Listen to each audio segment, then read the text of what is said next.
Praise the Lord. கர்த்தருக்கு பரிசுத்தம் உண்டாவதாக, கர்த்தருக்கு ஸ்தோத்திரம் உண்டாவதாக. லூக்கா 19ஆம் அதிகாரம் 1லேருந்து சில வசனங்கள் பார்ப்போம். அது நமக்கு தெரிஞ்சது தான். அவர் எரியோ இருக்கிற வச்சு வழியாக நடந்து போகல. ஆயக்காரன் தலைவரும் ஐஸ்வர்யன் வந்த சகை ஒரு மனுஷன் தான். இன்னைக்கு எல்லாரும் நமக்கு அந்த இதே தெரியும், நமக்கு அந்த ஸ்டோரி தெரியும். ஆண்டவர் என்ன பண்ணால் எப்படிப்பட்டவரோன்னு என்ன செய்யணும், அவரை பார்க்கறது வகைத்தேன். அவன் ரொம்ப குள்ள மனுஷன், அவனால் எல்லாம் செய்ய முடியாது, பார்க்க முடியாது. அதனால் அவன் என்ன செய்கிறான், ஜனக்கூட்டத்தில் அவரை காணக்கூடாமல் அவருக்கு முன்னாடி ஓடுறான். அவருடைய ஆவல் பாருங்கள். நம்ம ஓடுவோமா, நம்மளால் ஓட முடியுமா? ஓடினா கூட பார்த்துக்கலாம், அடுத்தது வரும்போது இப்படி போகும்போது பார்த்துக்கலாம் இப்போ நினைப்போம். ஆனால் அவனுக்கு அக்கறை பாருங்க. அவன் ஆயக்காரன், ஐஸ்வர்யமாக இருக்கிறான். அதனால் அவன் பணத்தின் இல்லாமல் என்ன செய்கிறான், அவரை எப்படியா பார்க்கணும்னு சொல்லிட்டு ஓடுறான். ஏன்னா அவரை பற்றி அவன் கேள்விப்பட்டிருக்கிறான். அநேக அற்புதங்களை செய்கிறவர் மட்டும் இல்லை, வியாதியத்தில் சுகமாக்குகிறவனும் அவன் கேள்விப்பட்டிருக்கிறான். நல்ல என்ன செய்கிறான், அவனுடைய இறுதியும் இயேசுவை தேடுது. அவன் அப்படியே ஓடுறான், ஜனக்கூட்டத்தில் ஓடி முன்னாடி ஓடுறான்.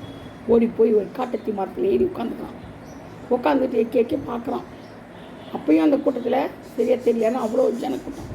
ஆனால் அவன் நின்ன இடத்துல, அவன் இருந்த மரத்துக்கு நேராக கீழே வந்து ஆண்டவரை என்ன செய்ய அவனை தேடி வராரு. இயேசுவே அவன் தேடி வந்து அண்ணாந்து பார்த்து அவனை கண்டு, சகைவே நீ சீக்கிரமாக இறங்கி வா, இன்றைக்கு நான் வீட்டில் தங்க வேண்டும் என்றார். பாருங்கள், ஒரு மனுஷன், பாவியான மனுஷன், ஆயக்காரன், டேக்ஸு கலெக்ஷன் பண்ணுறவன், அநேகருக்கு டபுளாக வட்டி வாங்குறவன், அவனை பார்த்து ஆண்டவர்கிட்ட வந்து சகைவே இறங்கி வான்னு கூப்பிடுறாரு.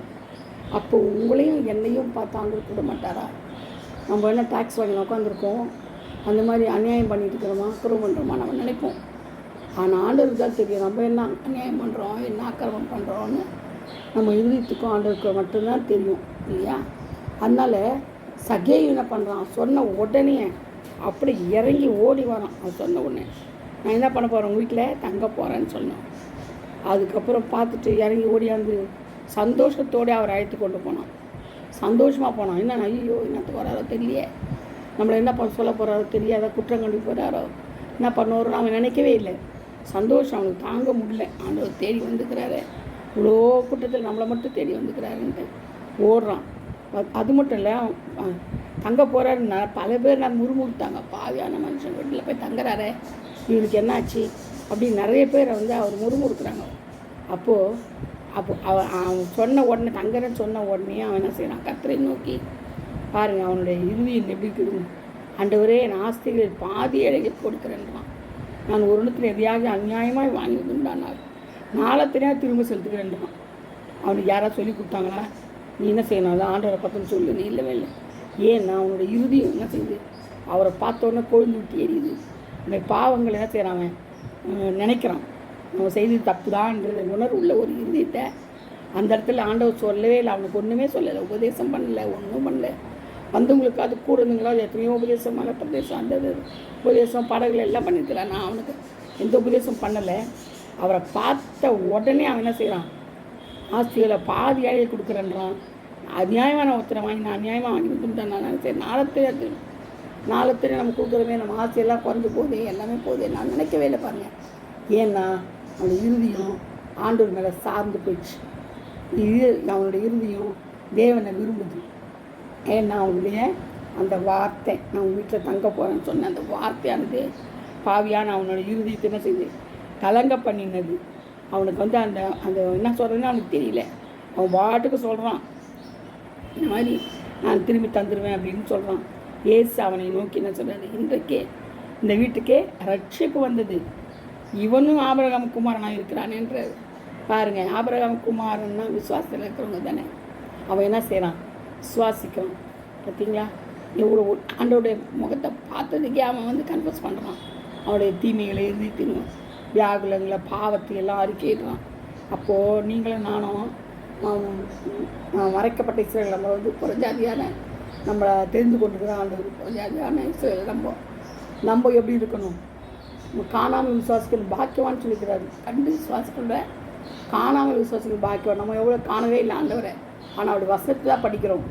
வார்த்தையாக இருக்கிறார், அவர் வசனத்தில் வார்த்தையாக இருக்கிறார். ஆதி அந்தமும் அவர் தான். அல்பா ஒமேகாவும் நான் தான்டா. இந்த வார்த்தைகள்லாம் கேட்டு வசனத்தை கேட்டு நம்ம என்ன செய்யணும்? விசுவாசிக்கணும். அப்போது காணாமல் விசுவாசிக்கணும் பாக்கியவான், கண்டு விசுவாசிக்கணுண்ட அப்படி சொல்லப்பட்டது இல்லையா? அப்போ நம்ம எவ்வளோ பெரிய பாக்கியவான்கள் பாருங்கள். அவன் முகத்தை பார்த்தோன்னே சொன்னான். அப்புறம் முகத்தை பார்க்காம நம்ம எப்படி கன்ஃபோஸ் பண்ணணும்? சொல்லியிருக்கோமா நம்ம அப்படி பார்க்காத? ஆனால் பைபிள் சொல்லுப்பா. அதுக்கு என்ன வேறு வேலை? ஆண்டவர் அவர் கடவுள் இருந்துட்டு போயிட்டார். அவர் கடவுள் அவர், அதனால அவரால் எல்லாம் முடிஞ்சுது. நம்ம என்ன கடவுளா? அப்படி போய் பேசாமல் இருக்கிறாரு. அதப்பா அதெல்லாம் சும்மா ஆண்டவர் இருக்கிறாருன்றாங்க. எவன் உருப்படியாக யார் நல்லாகிறாங்க? அதெல்லாம் சும்மா அதெல்லாம் அப்படியே எல்லாரும் சொல்ல நம்மளை சொல்லிக்க வேண்டியது தான் அப்படின்னு நம்ம நினைக்கிறோமா? அப்படிலாம் இல்லை. இது எப்படி உண்மையான ஆண்டவர் நம்ம இறுதியத்தில் இருக்கிறாரு. நமக்கு நம்ம பாவத்தை உணர்த்துகிறவர், பாவத்திலேருந்து மன்னிக்கிறவர், நம்முடைய பரிகாரி இயேசு கிறிஸ்து மட்டும்தான். நமக்கு அவர் போதுமானவராக இருக்கிறார். ஒவ்வொரு நாளிலும் பாருங்கள், அவர் நம்மளுக்கு போதுமானவராக தான் இருக்கிறார். அது மட்டும் இல்லை, சொல்கிறார் இந்த வீட்டுக்கு ரட்சிப்பு வந்ததுன்றார்.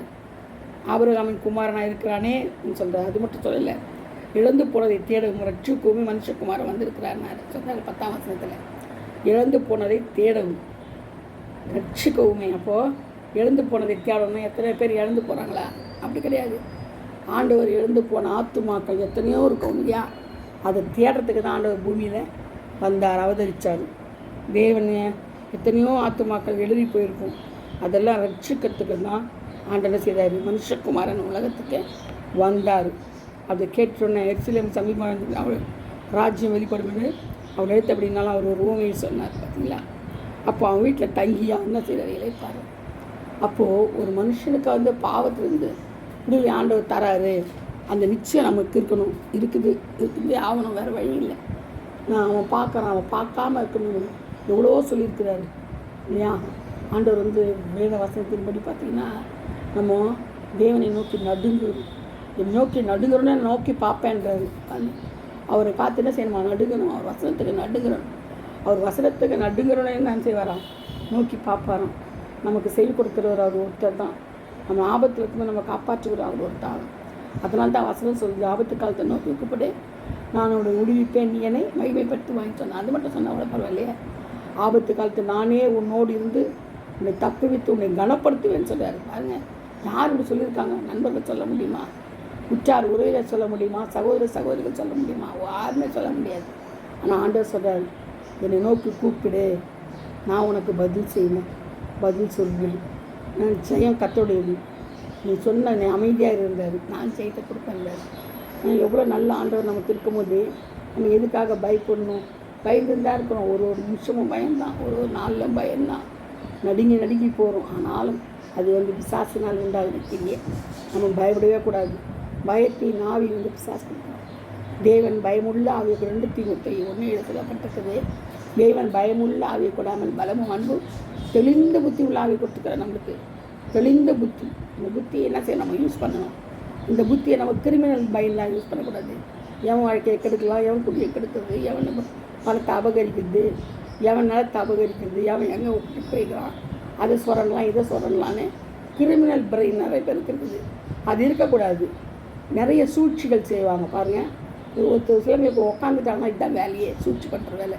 அப்படியே யோசிச்சு அந்த எப்படி கெடுக்கலாம், அடுத்த வாழ்க்கை எப்படி கெடுக்கலாம், மற்றவங்க எப்படி கெடுக்கலாம்னு யோசிப்பாங்க பாருங்க. பிளான் பண்ணுவாங்க. ஆனால் ஆண்டவர் சொல்றாரு, உன்னுடைய வழிகள் அல்ல, உன்னுடைய நினைவுகள் அல்லன்னு என்ன பண்ணுறது? சடுதியில் போட்டு தருவார் பாருங்க. அந்த மாதிரி தான் நம்முடைய ஆண்டவர். இறுதியத்தை காண்கிற ஒரு மனுஷனோ முகத்தை பார்க்கலாம், என் தேவனோ இறுதியத்தை பார்க்குறது. நல்லா இருதயத்தை சுத்தமாக இருக்கணும். இருதயத்தை சுத்தமான நினைவுகள் சுத்தமாக இருக்கணும். வழிகள் சுத்தமாக இருந்ததுன்னா கர்த்தர் நம்மளோடு இருப்பார். நம்மளுக்கு காரியங்கள் எல்லாம் வாய்க்க பண்ணுவார். ஒரு காரியம் விடாமல் நமக்கு வாய்க்க பண்ணுவார் நம்முடைய தேவன். அப்பேற்பட்ட தேவன். மலைகள் விலகினாலும் பர்வதங்கள் நான் உன்னை கிருபையை விட்டு உன்னை விட்டுல செய்யாது அகலாதுன்னு சொல்கிறாரு. நான் 54:10 கூட சொல்லப்பட்டிருக்குது. சரிங்களா? மனிதருக்கும் உள்ள ஆண்டவர், கிருபை உள்ள ஆண்டவர் அவர். நம்ம என்ன செய்யணும்? வசனத்தை கேட்கறதுக்கு நமக்கு திராணி வேணும். என்ன வேணும்? நமக்கு திராணி வேணும். திராணி இல்லாமல் நம்ம உட்காந்துட்டு இருந்தால் ஒரு பிரயோஜனம் இல்லாது, ஒரு பிரயோஜனம் கிடையாது பார்த்துக்கோங்க. அதனால் நம்ம என்ன செய்யணும்?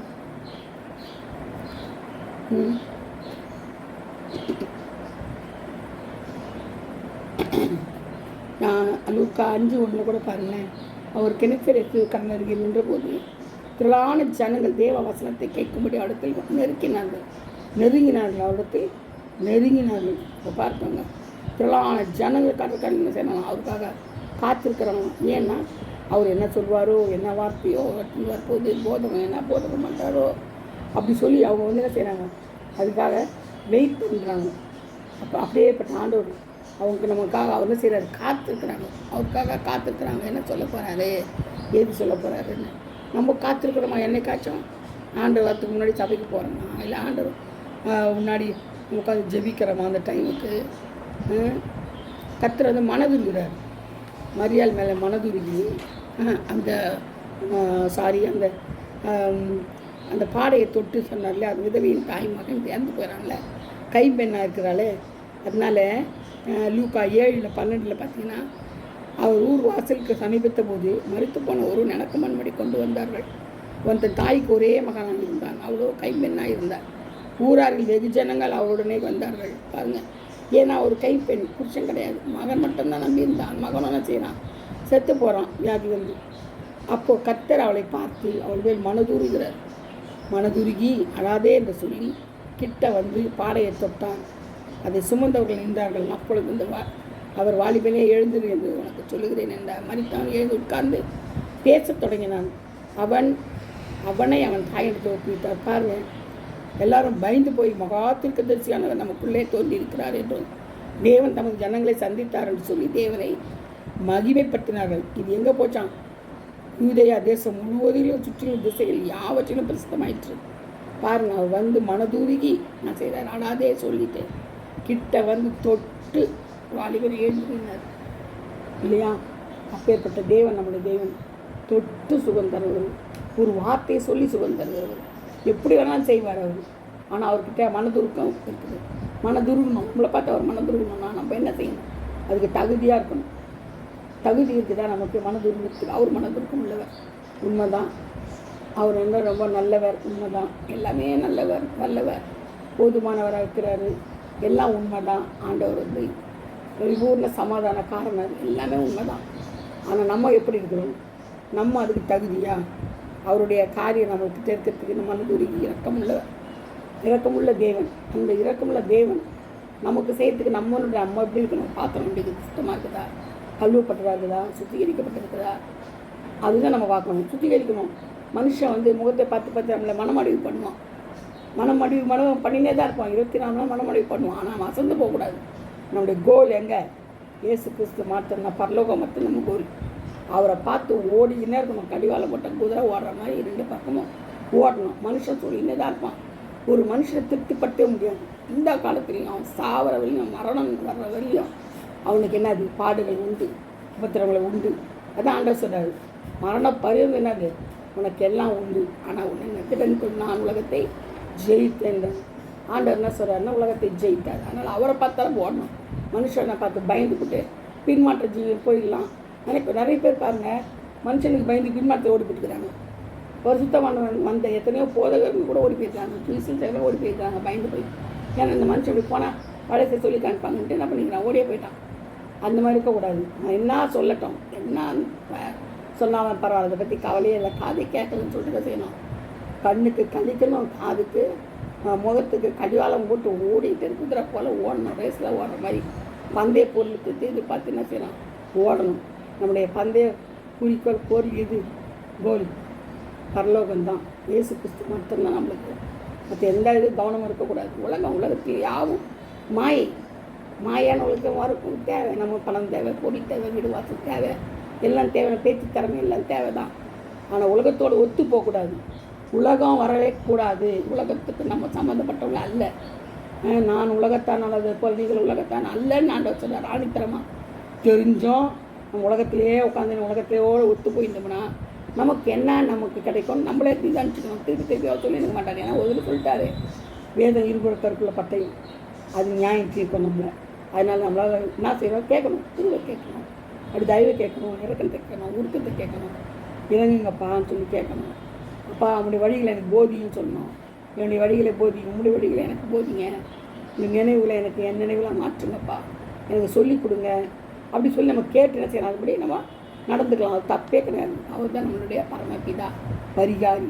எல்லா ஆளினால் நமக்கு அவர் மட்டும்தான். அவர் இல்லாமல் நம்ம மூச்சு விட முடியாது, பேச்சு இல்லை, கை கால்காக ஆசையாது நமக்கு. கர்த்தர் இந்த வார்த்தைகள் எல்லாம் ஆசீர்வதிப்பாராக. நீங்கள் நல்லா ஜெபிங்க, வேதத்தை தியானிங்க, வேதத்தோட வார்த்தைகளை பிடித்து கொண்டு அதன்படி நம்ம நடப்போமாக. கர்த்தருக்கு ஸ்தோத்திரம் உண்டாவதாக. ஆமென். Hallelujah. Praise the Lord. God bless you all. Thank you.